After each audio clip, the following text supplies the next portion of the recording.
Oi gente, sejam bem-vindos a esse vídeo. Nesse vídeo aqui, galera, eu vou estar ensinando a vocês como vocês vão duplicar os principais aplicativos que tem no celular, que é o Facebook, Messenger, WhatsApp, no celular Galaxy A21s da Samsung, galera. Esse aqui, ó. Galera, para você que tem celular, você vai em configuração nele e vai vir aqui em cima nessa lupa, galera, de configuração, e vai estar pesquisando Dual Message. Vocês vão escrever aqui Dual Message, vai estar pesquisando, galera. Aí quando vocês pesquisar, vocês vão cair nessa tela. Aí vocês vão clicar aqui, ó.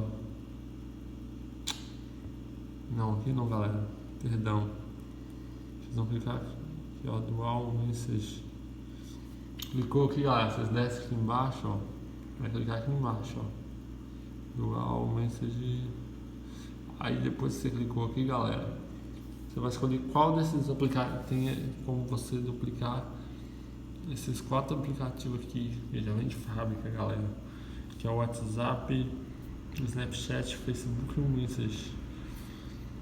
O meu WhatsApp já tá marcado que eu já dupliquei ele já, galera. Vamos supor que eu quero duplicar um Message. Você vai clicar, vai ativar ele aqui, ó. Aí vai aparecer a opção aqui embaixo, galera, tá vendo? Instalar. Ó. Vocês vão clicar em instalar. O aplicativo segurado no Message foi instalado. Pronto, galera. O aplicativo já tá aqui, ó. Olha aqui, ó. Message. Tem 2 Messages agora, galera. Tem esse que é o normal. E tem um que foi duplicado. Que é esse, galera.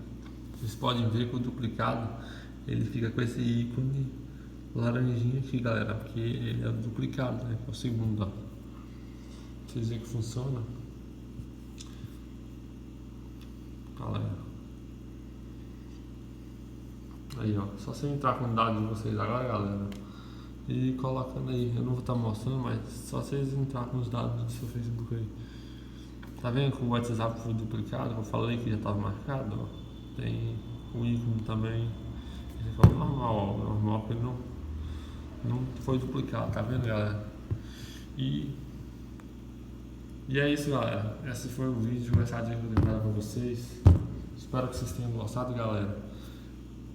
Galera, deixa o like aí no vídeo para estar ajudando o nosso canal, para dando uma ajuda pra gente, galera.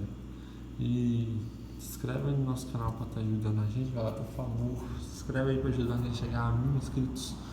E é esse vídeo, galera. Valeu, tamo junto. É nóis.